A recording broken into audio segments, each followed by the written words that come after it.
YouTube family, what's happening? Y'all know who it is. I will be free. Yeah, so as you know, I do have a couple of guests. Is that too much reverb? Reverb? Let me bring the reverb down just a little bit. 'Cause I want to make sure that you hear my guest. This guest is very dear to me, you all. Alright? This is a guest that's very close to my heart. And I mean close to my heart. You heard? And I basically want to have a conversation with her because she is she's come a long ways. When I tell you, I've watched her grow from a little infant all the way up to the fine young lady that she is today. So I want to introduce to you all, LeeAndrea. Are you there? How are you? I'm here, Dave. Okay. Good. All right. So yeah, I wanted to have you on the show because this is what I do. I've been doing for some time now, Yeah. and I'm very curious about how the younger generation think about a lot of different things. So the topic I'm thinking about today is your belief in the church. Now I know what you believe in as far as God is concerned, but as far as Mhm. the church itself, all right? So Yes. let's start there. How old are you, if you don't mind sharing that with us? And then tell us the difference between how you used to believe and how you believe today, as far as the church. Okay. No, I don't mind sharing. So I'm 32 years old, and I just turned 32 this past October. It's January now, so for a few months. And my views about church, I would say overall they're probably the same, but the details is where I probably have made some changes in how I feel, and based on those feelings, my behaviors have changed as well. Right. So when I was little growing up, just like most kids, your beliefs and what you do isn't your own. You do what you're told to do. And as most black children are, they're told to go to church. So That's I right. grew up, in a household where, like many, I was told to go to church because that's where the family was going. I didn't have a choice. I wasn't staying at home or staying with other friends who didn't go to church. I went where my family went. Right. Right. And so from birth, I was birthed into a church and grown up in it.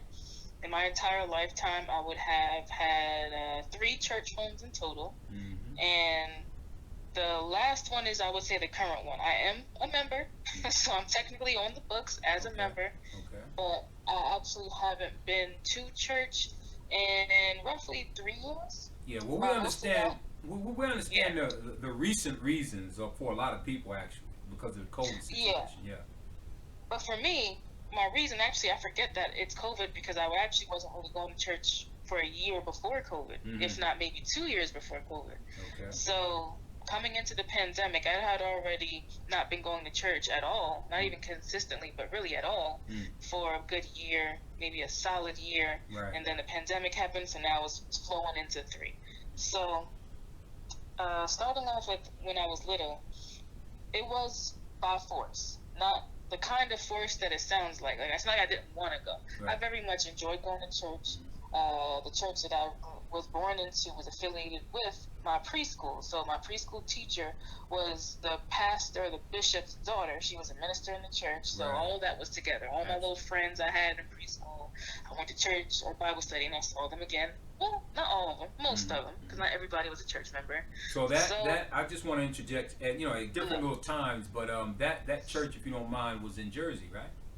Right. So all Mm-hmm. three, all are in New Jersey and Central New Jersey. This Right. first one being in Scotch Plains, Okay. and I loved it. That was how I socialized. Mm-hmm. And growing up in this social construct with my friends and their parents and their siblings, and as it extended, it was all great to me. Mm. So getting me to get up on a Sunday to get dressed and go to church wasn't a problem Right. because I wanted to go. I enjoyed it, the singing, the snacks, which, I mean, I call it snacks, y'all call it communion, but I look forward to first Okay. Sunday because we got to eat, Yeah. kind of. Yeah. It was fun. I loved it. All right. So now your experience in church when you were young is somewhat different. Like, how do you view church now? Even though you haven't been to church in two and so years, right? Hmm. So how do you view church now? I know you believe in God and so forth because this is what you've been taught. So how do you believe in the church and the people that run the church? I believe overall because I always say, as someone who grew up in it, I know more and I see more.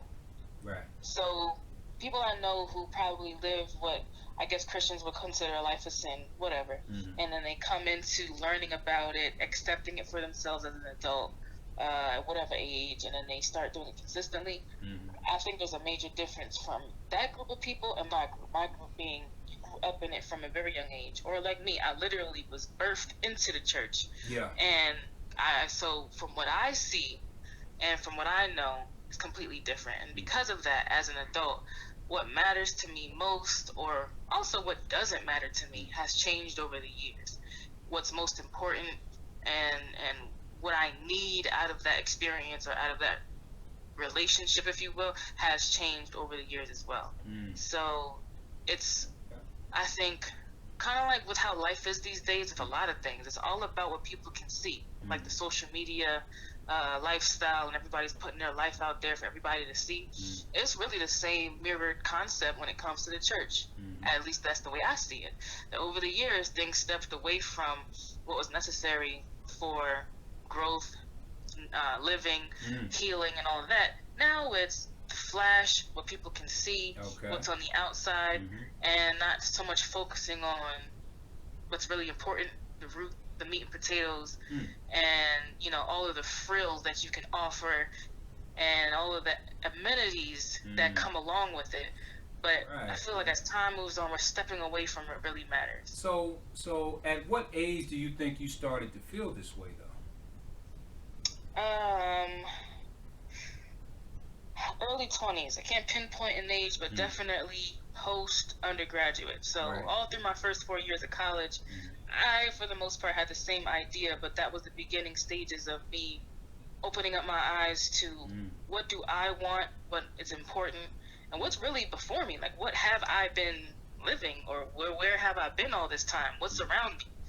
And after leaving college and being, I guess at that age, somewhere between 23 and 25, somewhere in there, is when I really started to understand who I was being raised around, who was around me, who was teaching me, mentoring me, trying to tell me about myself, and taking all of that in as a young adult, young lady, and realizing that, hold up, I need to figure this out for me, and then what do I want to do?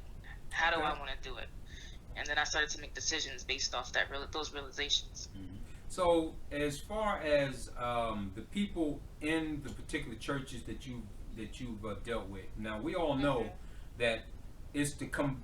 What makes the church basically are the people, are your congregation, and some churches, some of the churches I've been in, and I even know what church you've been in, and I've always recognized that some of the people who come to the church pretty much brings a lot of the things that they like they deal with out in the world, and they bring it to the church, and some of them operate as such in the church. Have you ever experienced any of that in any of the churches that you've attended?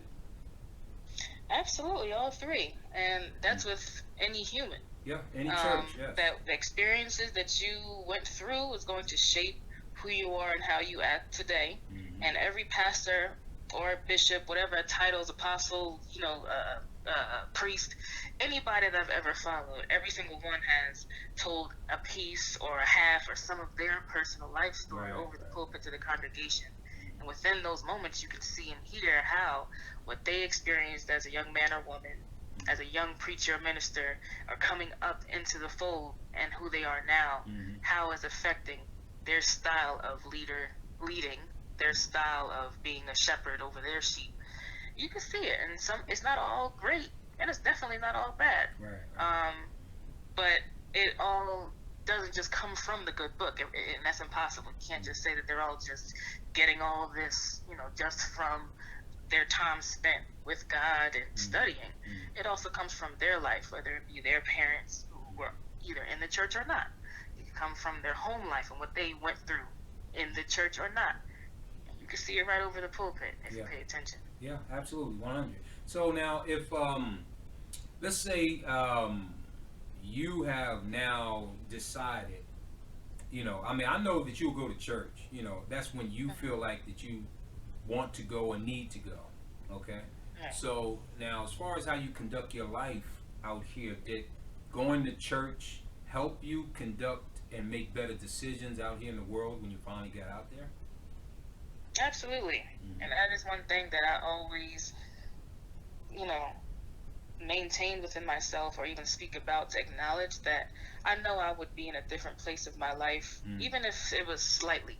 I know that who I am today and the place that I'm in today is directly related to my upbringing in church and the choices that I've made along the way in Absolutely. my own voice Mm. as an adult, not just following the church and following, what my Mm. parents told me, grandparents told me, but now as an adult, same thing. This is where I ended up. And Mm. it would definitely be different if church was missing from my life. Yeah, yeah, for a lot of people, and we see that. So, how do you feel when you see young people running wild and crazy, doing every and anything that they want, and not even thinking about there's consequences possibly, behind the actions that they conduct themselves as? How do you see that and view it at your age? It's it's kind of complex because on one hand, it's like you gotta give them space and room to do the things that you got to do. Because I Right. remember how I felt when I was in those ages.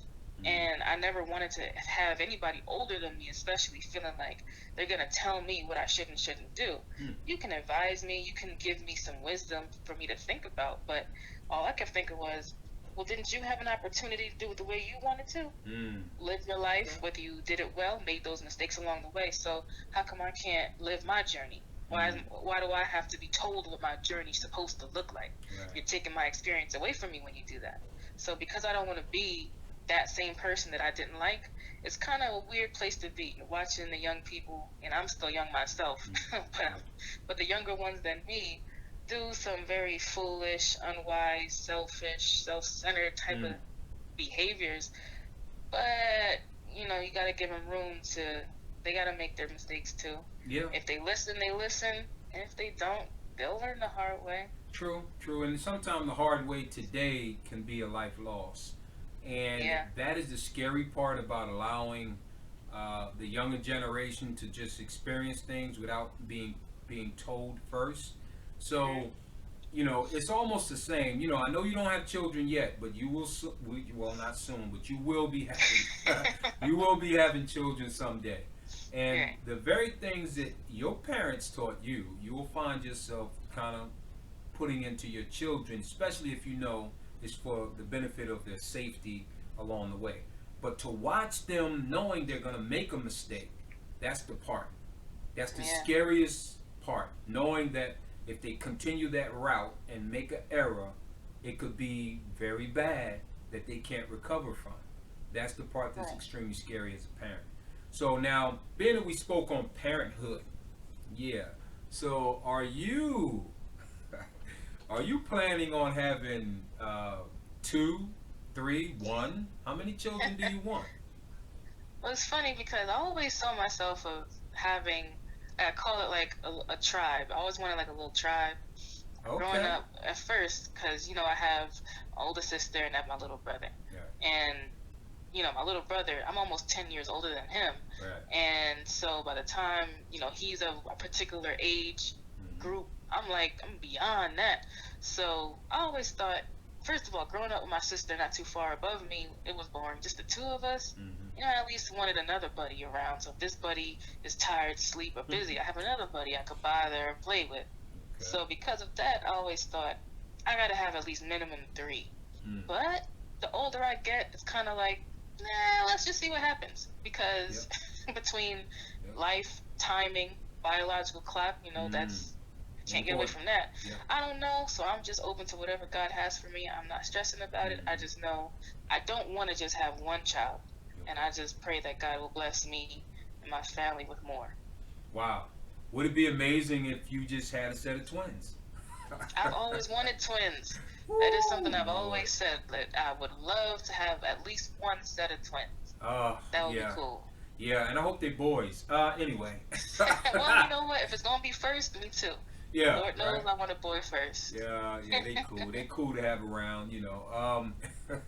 But as far as marriage, yeah, let's how you plan on getting married one day, right? Absolutely, as they say, first comes love, then comes marriage. Yeah, So yeah, that's that's the right. track that I'm on. I don't That's right. plan on steering away from that track, which goes along with what I said before. Mm, You know, of course, there's biology, but I'm not going to stress myself about that part. yeah. I'm just going to live my life in the order that I know that I want to, Mm, which, speaking about previous topic, is the order that I was raised in and that I believe in. That I do not intend on having children outside of marriage, mm, period. mm, And I will patiently wait for the right partner. And once we found each other, we will patiently wait for the right time to join in marriage.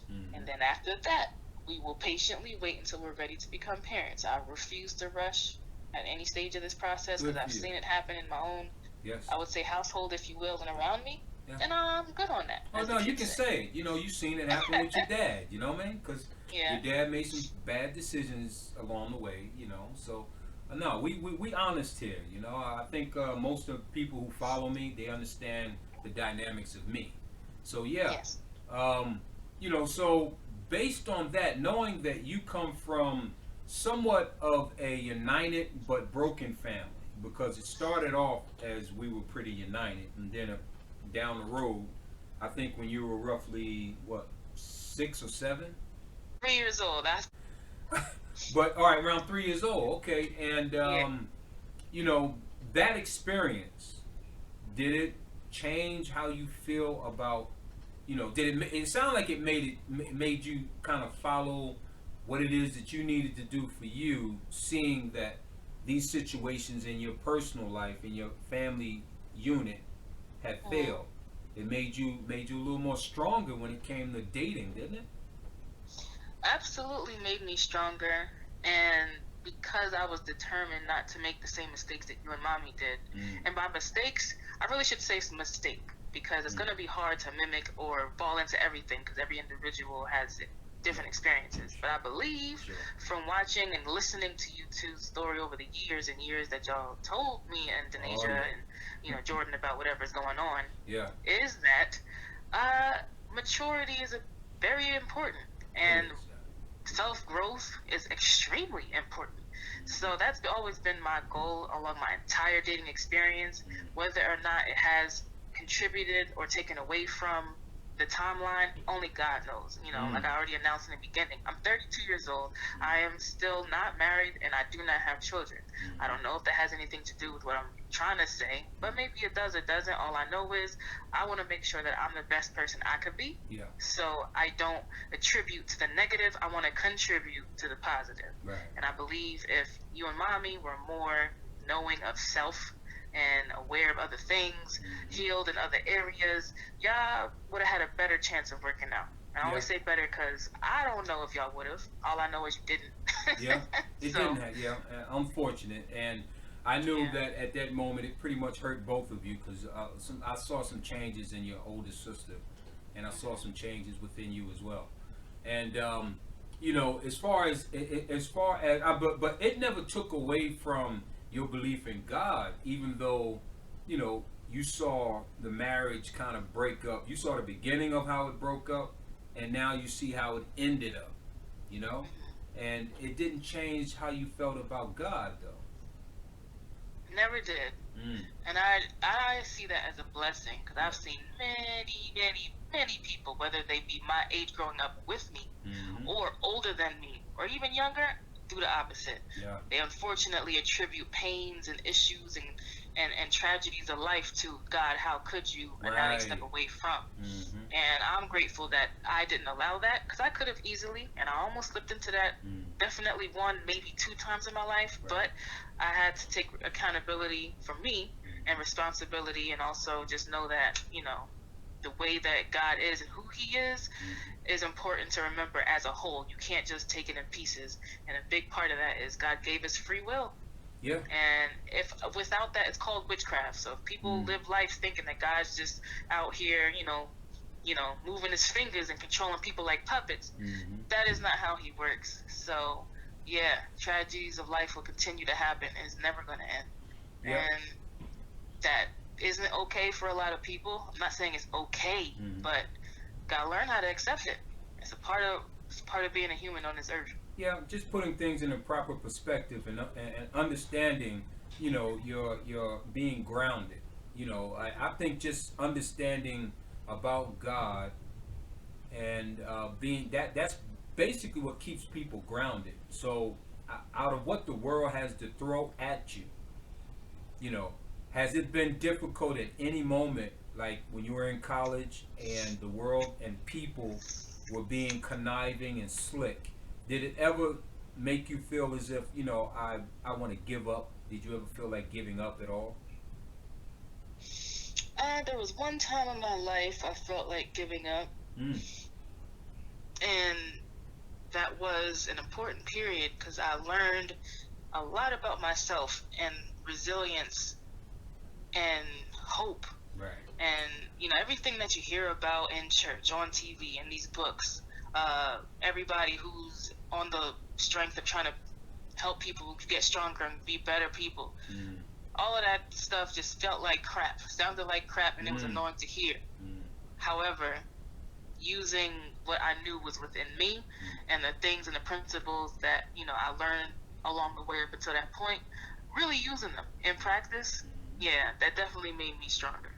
Right, right. So that's amazing. So if you know of any young people younger than yourself that are in trouble in that way, what words? Because you were there twice in your life, and there was nothing anybody could really say to you to really soothe and make you feel any different or better. But today, do you think that you would have any type of advice for people that find themselves somewhat in a similar situation?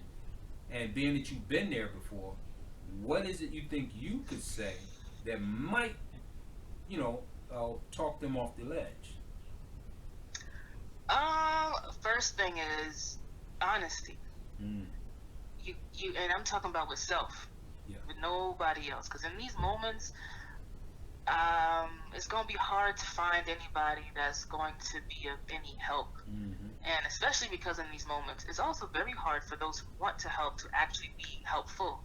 So the first thing is, if you're not ready to be honest with yourself, and when I say honest, I mean addressing issues, problems. Why do you feel this way? You really gotta dig deep into those questions and find those answers for yourself, not someone doing the work for you. You got to do it yourself, then you're not going to be ready, and you're definitely not going to get over it or get through it. Right. The only thing that people who aren't successfully able to handle this situation is going to do, they're going to find a vice and use that vice to cover up, That's right. numb, and try to escape from those feelings. So That's if you're right. not ready for that process of honesty with self to deal with things, to get those answers for yourself, not someone giving it to you, then that's when you have addicts. And I'm not just talking about your typical drugs or anything. You could become addicted to work. You could fall into some other issues if you're not an addict, like depression and anxiety, and then you're on pills, or you go too far in a deep end in some other area. And we all know the possibilities of what that looks like. So, Right. and that was me. I was just determined to not fall into any of those issues and areas. And I was very far from that because at this particular stage, I was in my late 20s. And I had already gone through the trials of life to decide within myself, drugs ain't for me. So even if I was completely in despair, I wasn't turning into nothing because that's just not my lifestyle. But for those who are easily influenced or swayed towards that, it ain't gonna be hard if you ever get, and I pray no one does, but if you ever get that deep into feeling that type of way, because it's a lot. It's definitely easier said than actually done, and that's from experience. And that's why I talk about in those moments all of these nice, cute things that you hear, and I even looking at the Bible, I couldn't even read it because all this stuff that you hear over the pulpit, all these things that you read when you read your Bible for yourself, and if you read the Quran or the Torah, or whatever you read, none of that in those moments does it really help reading these words. Yeah. That's what it says, but it's not changing how I feel. When I open my eyes, my situation has not changed at all. those are the moments why I say you got to be honest with yourself. Honesty, yeah. I think that's pretty interesting. You know that a lot of people, a lot of psychologists, they sit and talk and talk and talk, but the bottom line is that the person has to be honest to themselves in order to get past or get out of that dark place. They have to be honest with themselves. Yeah, I think I've even been there a few times in my life as well, and I had to buckle down and realize that the fight was worth living.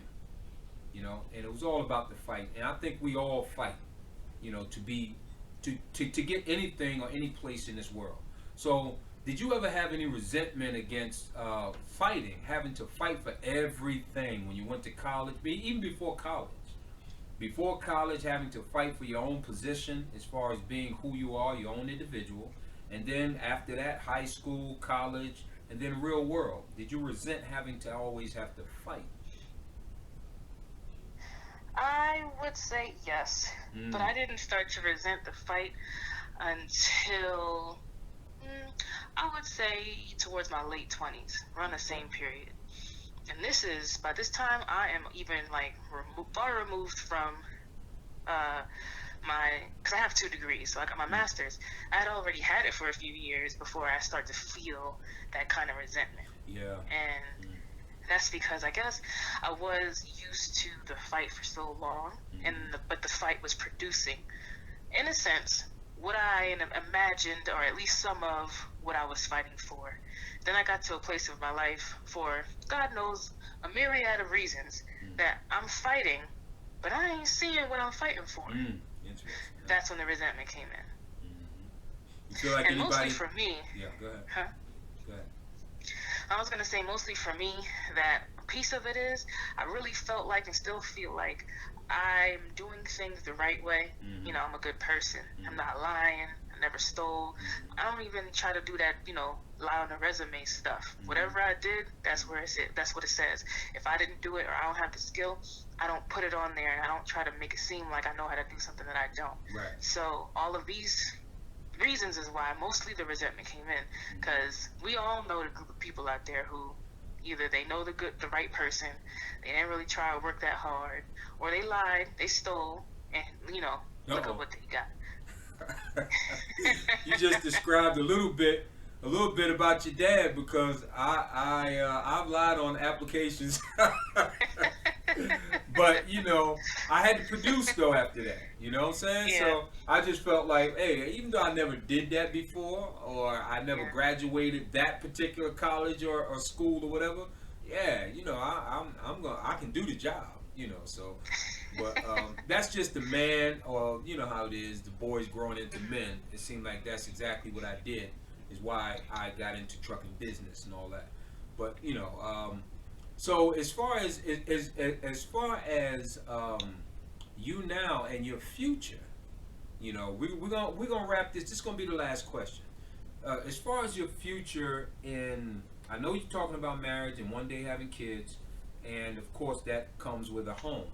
Did you ever, you and your mate or your other side or your significant other My boyfriend. or your boyfriend? Yeah, okay. Have y'all thought about where you would probably want to settle and have a family? So not well, we don't have any like solid ideas. Mm, We both just know that where we currently live is not where we are going to raise our families. got you. It's not even really where we're going to raise ourselves. Mm, So if we end up, being there temporarily, that's what it's going to be mm, until we move to the next step or stage. But he and I are very much ready to see what's out there. right. Now, where? All I know is, just so it's on record, it will not be in North Carolina. Yep.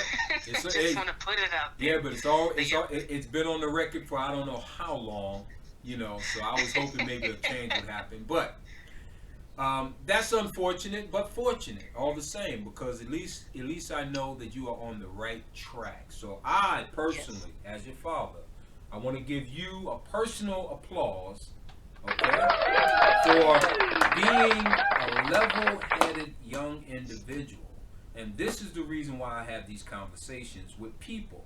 Even if they're my age, if they're younger than me, I really want the world to see that we are not what people normally try to make us out to be because they see so many negatives on social media. I want them to see that there are positive people, black and brown people, that are doing some positive things in this world. It's not everything you see on this social media is the whole bucket of us. So this is the reason why, and I want to thank you again. Thank you very much for coming on my show, which I know we should have did yesterday, but unfortunately Whoops. we forgot. We did. We ended up, doing an unrecorded show. Yeah, and that was actually pretty good because it was all three of us, you know? You're right. I wish I would have had sense enough to bring the camera out at that time, but it is c'est la vie, right?